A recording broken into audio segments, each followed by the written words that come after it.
Fala galera, beleza? Vamos dar continuidade agora no nosso conteúdo aqui, tranquilo? E hoje, como tu sabe, segunda-feira seria a nossa aula de geometria, tranquilo? E o nosso próximo conteúdo de geometria aí, que finalizaria no teu cadernão 1, tranquilo? Nesse teu primeiro cadernão, o teu último conteúdo de geometria, é justamente circunferência. Falar um pouco de circunferência, falar sobre os ângulos dentro da circunferência e principalmente também sobre potência de um ponto, tranquilo? Então, para iniciar isso aqui, vamos falar agora rapidinho sobre os ângulos na circunferência. Lembra comigo o que é um ângulo central. O ângulo central, ele é justamente um ângulo, olha só, que ele está ligado ao centro da circunferência. Observa que eu tenho dois segmentos de reta aqui, tá? Que eles vão do centro até a borda da circunferência. E quando eu tenho esses dois segmentos de reta, eu formo um ângulo, tranquilo? E eu tenho um ângulo central. Professor, o ângulo central, ele é justamente esse ângulo formado aqui entre as duas retas? Sim, juntamente ao centro. E tu sabe que tu vai ter um arco menor e um arco maior. Tu sempre tem um arco menor, mas tu também pode ter, olha só, um arco maior. Então, quando ele te falar sobre arco menor, é justamente o menor ângulo que é feito. E o arco maior é justamente o maior ângulo que pode ser feito, que pode ser formado aí. Tranquilo? E lembra também comigo o seguinte, que a medida desse ângulo vai ser justamente a medida do arco AB. Tranquilo? Ou seja, do arco AB. Beleza? E além de ter um ângulo central, tu também pode ter um ângulo chamado de ângulo inscrito. Lucas, o que vai ser o ângulo inscrito? Lembra que o ângulo central ele está ligado ao centro.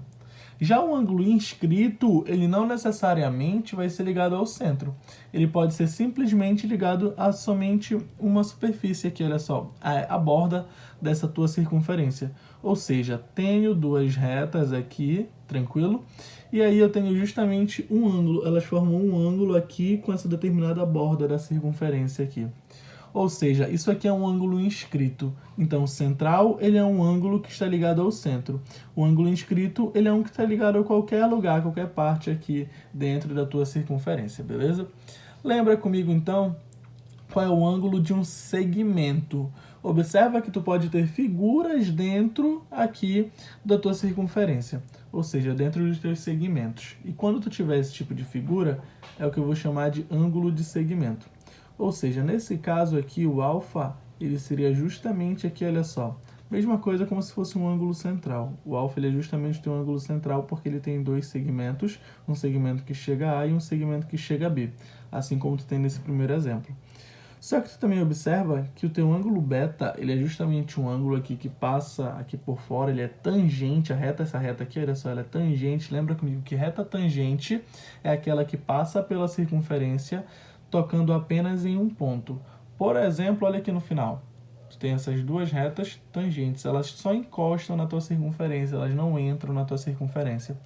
Já é o contrário daqui, olha só. Elas passam pelo meio da circunferência. Logo, essas retas aqui, elas são retas secantes. Reta tangente é quando passa só tocando em um ponto. Beleza? Então, voltando aqui, olha só o que tu tem. Esse ângulo formado aqui com um triângulo, tá? Esse ângulo formado aqui, ele é justamente o ângulo beta. Ele é um ângulo que está de fora aqui do teu triângulo, tá? Olha o triângulo. E ele é aqui feito com uma reta tangente. Esse ângulo ele sempre vai ser a metade do ângulo alfa, ou seja, a metade do arco BA. Tranquilo? Então, olha só, vamos dar continuidade aqui agora a falar sobre o ângulo excêntrico exterior. Ou seja, é um ângulo que, por ser exterior, ele está fora da circunferência. Observa que aqui eu tenho duas retas secantes e elas se encontram em um determinado ponto, só que elas se encontram em um ponto fora da tua circunferência. E se elas se encontram, necessariamente elas vão formar um ângulo. E esse ângulo é o ângulo que eu chamo de excêntrico exterior. Professor, como é que eu sei aí medir esse ângulo excêntrico exterior? Ele vai ser justamente o arco AB menos o arco CD dividido por 2. Então, isso aqui é uma fórmula para tu encontrar justamente esse ângulo alfa, esse ângulo excêntrico exterior, beleza? Só que assim como tu tem o exterior, tu também pode ter o interior. Como assim o interior? Assim como duas retas secantes elas podem se tocar fora da circunferência, elas também podem se tocar dentro da circunferência. Elas podem se encontrar dentro da tua circunferência. E aí elas vão formar um ângulo também, um ângulo alfa. Aqui nesse caso, aqui olha só, tu tinha a subtração, tu tinha a diferença. Aqui tu vai ter a soma, tu vai ter a adição do segmento AB, ou melhor, do arco AB e do outro arco CD. Somando eles dividido por 2, ou seja, tirando a média aritmética dos dois, tu encontra o ângulo aqui, olha só, que é formado entre essas duas retas. Beleza? Só que olha só, tu também pode ter aqui, olha, potência de um ponto, que é algo muito importante.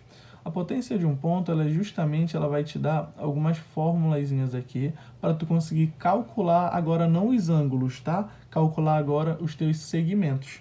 Ou seja, vai conseguir calcular uns segmentos que são secantes ou tangentes dentro da tua circunferência. Olha só, aqui tu tem duas retas secantes e elas se encontram em um ponto P. Observa que aqui eu não trabalho mais nenhum tipo de ângulo, estou trabalhando só segmento, estou trabalhando só o pedaço das retas, o segmento das retas. Tranquilo? E nesse primeiro caso aqui tu tem o seguinte, sempre que tu te encontrar, tu te deparar com uma figura desse formato, tu sabe que PA vezes PD vai ser igual a PB vezes PC. Ou seja, observa que aqui eu tenho o ponto A e o ponto D. O ponto A ele é da mesma reta, tá? Que o ponto D, que também passa pelo ponto P. Ou seja, se eu pegar o segmento PA e o segmento PD, ou seja, a continuação dele aqui, e multiplicar, isso tem que ser igual, tá, ao produto também, ou seja, a multiplicação também do PB vezes o PC, porque um também é a continuação do outro e ambas as retas se encontram no ponto P. Ou seja, eu posso sempre multiplicar PA e PD é igual a PB vezes PC, tá? Lembra que mas, Lucas, quem vai ser PA, quem vai ser o PD, quem vai ser PB, quem vai ser PC? O Enem ele vai me mostrar? Não, o Enem não precisa te mostrar quem é D, C, A ou B. O que ele pode fazer? Te concentra no seguinte, que justamente os segmentos que tu vai multiplicar são justamente os segmentos que continuam, tá? Ou seja, por que eu multiplico PA vezes PD? Porque o PD ele é a continuação de quem? Do PA. Por que eu multiplico PB vezes PC? Porque o PC ele é justamente, olha só, a continuação do PB. Então, tu sempre vai multiplicar os segmentos que estão dando continuidade um ao outro dentro da tua circunferência. Tranquilo? Nesse caso aqui não envolve nada de fora da circunferência, é somente dentro. Só que olha só o que acontece nesse caso. As retas elas não se encontram dentro da circunferência, elas se encontram fora da circunferência. Elas formam um ponto P fora da minha circunferência. Logo, olha só o que acontece aqui. Eu posso multiplicar PC vezes PA igual a PD vezes PB. Ou seja, a distância de C até o ponto vezes a distância de A até o ponto é igual a de D até esse ponto vezes B até esse ponto.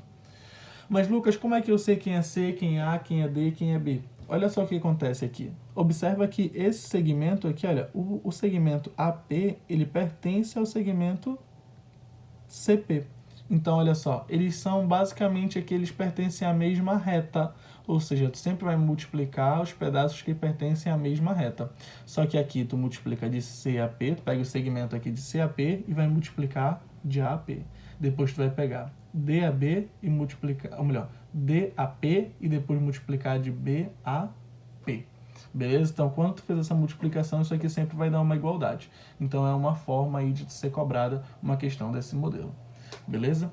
Olha só, aqui eu trouxe mais um caso para ti, que é justamente quando eu tenho uma reta secante e uma reta tangente. Ou seja, como essa reta é tangente, eu não vou ter outro ponto para cá ligando ela aqui dentro. Mas, Lucas, tem como fazer uma igualdade também? Tem. A distância aqui, olha só, do ponto de tangência, Lucas, o que é o ponto de tangência? É justamente, olha só, o ponto onde essa reta toca a circunferência. A distância do ponto de tangência até P, ou seja, até o ponto de encontro delas, se eu pegar essa distância e levar ao quadrado, ou seja, multiplicar ela por ela mesma, ela tem que ser igual a PD vezes PB. Ou seja, a distância aqui, olha só, da extremidade ao ponto, como da outra extremidade ao ponto. multiplico essas duas distâncias e elas têm que ser igual ao quadrado da distância aqui de tangência, ou seja, do ponto de tangência até o ponto de encontro. Se eu pegar isso ao quadrado, tem que ser igual a PD vezes PB. Tranquilo? Então, olha só, o quarto e último caso que eu trouxe para ti aqui é justamente o seguinte, é quando eu tenho exatamente duas retas tangentes, tá? Não tenho mais nenhuma reta secante, aqui só são duas tangentes. Sempre que eu tiver duas tangentes aqui, uma hora elas vão se encontrar, tá? Ou seja, quando eu tenho essas duas tangentes, elas passam uma aqui e passam uma aqui. Se elas não forem paralelas, é lógico que elas vão se encontrar. A não ser que eu passasse, por exemplo, uma reta aqui e a outra reta aqui. Aí elas seriam paralelas. Mas quando elas não são paralelas, é lógico que em algum momento elas vão se encontrar, como essas duas aqui que não são paralelas, são retas concorrentes. Então, quando elas se encontrarem no ponto B, a distância, olha só, do ponto de encontro aqui, olha só, a distância do ponto de tangência de uma até o ponto de encontro sempre vai ser a mesma distância, tá? A distância é igual do ponto de encontro da outra, ou seja, do ponto de encontro das duas até o ponto de tangência da outra. Ou seja, ponto de tangência de A até P é igual ao ponto de tangência de B até P também. Beleza? Então essa foi a nossa aula de hoje sobre circunferência e agora nós acabamos de finalizar o conteúdo de geometria do nosso Cadernão 1. Beleza? Quarta-feira nós voltamos com a nossa aula de trigonometria. Beleza? Até mais, galera.